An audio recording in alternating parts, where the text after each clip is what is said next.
I'm gonna finish my 5 integrals. I can't wait to see them finish because I think they're gonna look beautiful. All the handles are ready for hand sanding. I'm gonna go through and hand sand each handle, starting out with 220 grit, and then we'll go to 320, and then 600, and then 1500, and then we may even need to go to 2500 or 3000 for the carbon fiber handles, just because they'll be a little bit more difficult to buff than the wood handles.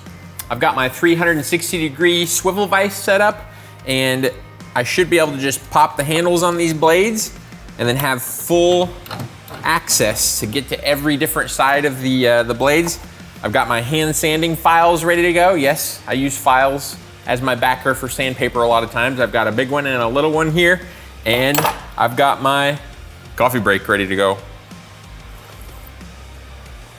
Let's do some hand sanding.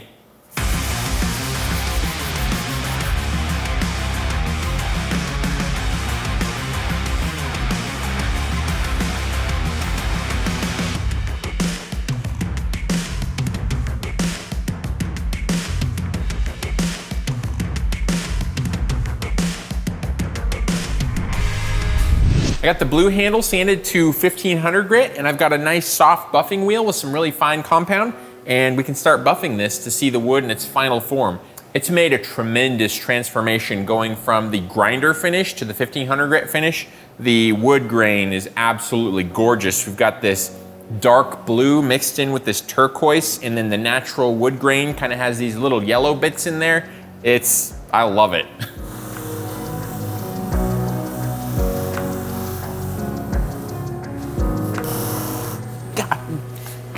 It's static electricity. Don't shock me when I'm focused on buffing. Zap me right on the knuckle of my finger.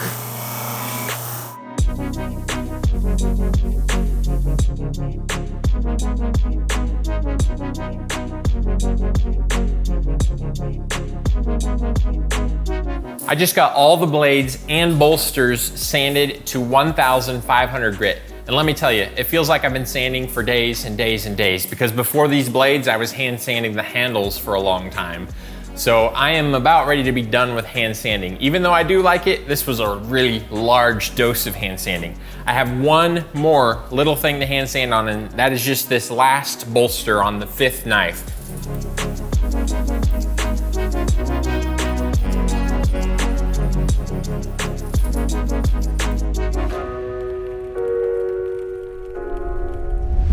I'm in my kitchen. I've got the ferric chloride tank set up in the sink here. And as a funny little backstory thing, the #1 thing I used to get in trouble with Mom for the last few years I lived at home was doing ferric chloride, etching my knives in the sink and staining the sink. Well, I don't have to worry about that anymore. I've trashed my sink because I live on my own and it's all stained up yellow and funky colors. Someday I'll get a sink set up in the shop probably, and a nice new sink in the house. We've got to take these out about every 5 minutes and take them into the shop, neutralize the acid, sand all the oxides and stuff off lightly with some 3000 grit, and then come back in here and etch them. And it'll take 3 to 5 cycles before the depth is good. And then we'll get them coffee darkened to make them extra contrasty. So I'm just gonna clean them really, really well with Dawn dish soap, and I'm gonna put some clamps on the ends of the tang, and we'll just submerge them right here in the ferric chloride. All right, here we go. First one in the acid.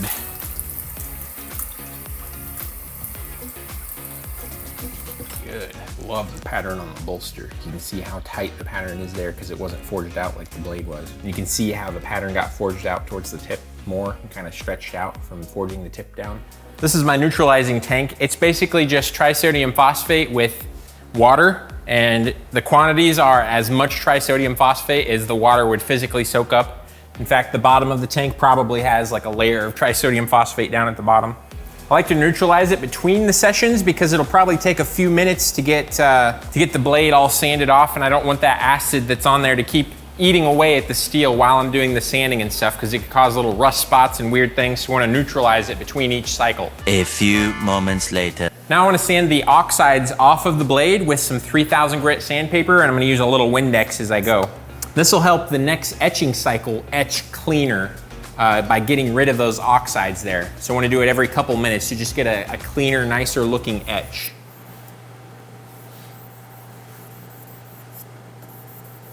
Got my extra long drywall pan here for the coffee darkening, and I've got some hot water going. I'm gonna fill that about halfway up, and then we're gonna mix in a whole bunch of Nescafe bold coffee. Probably about half of one of these containers full to soak the blades in there and let them get a nice dark contrast on the 1084.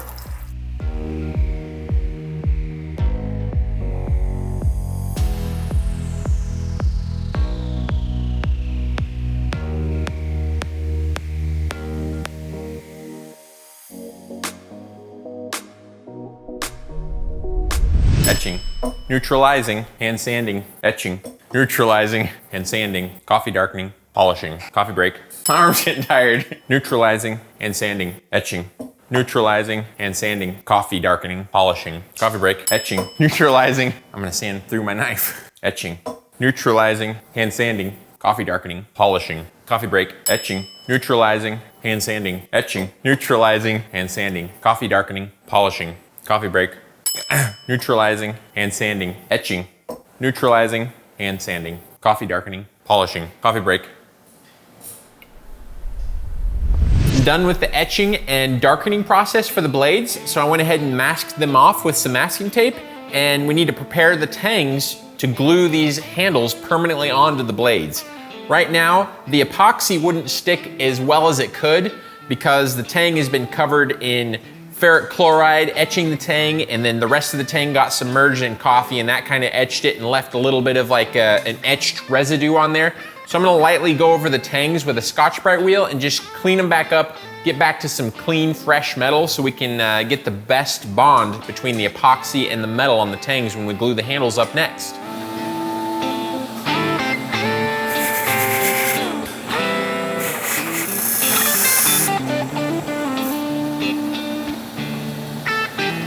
Got a couple of knives ready to go for the handles to be glued together.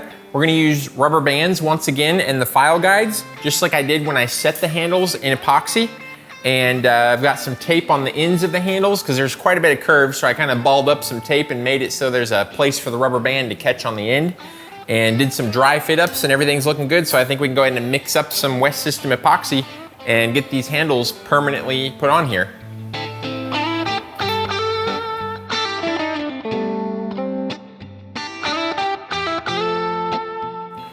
Coat the tang, and then I'm gonna fill up the handle with epoxy.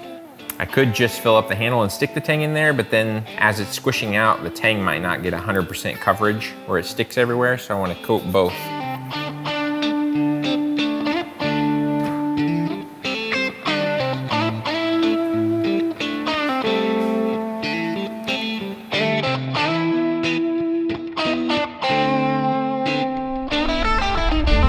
I've got all the handles glued on. There's just one more thing we need to do and these knives are finished. We need to get them sharp.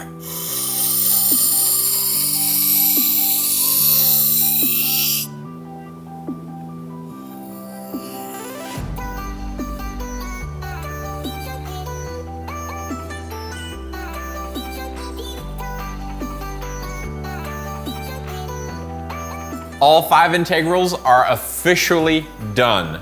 They are very sharp. They have a nice polished edge. I took it all the way up to 6,000 grit with a stone and then lightly ran it over some leather with buffing compound to get that edge nice and shiny and super sharp. When we go to sell these, I am gonna offer the option to get a sheath made, but I'm not gonna make those until after we find out who wants a sheath and who doesn't for these. So I'm calling them completely done, sharpened, ready to go. I absolutely love the way they came out. I love this crispy line on the handle that I kept on there. That was a lot of work. I probably could have made the handle shaping and hand sanding about twice as fast if I didn't have that sharp defining line right there.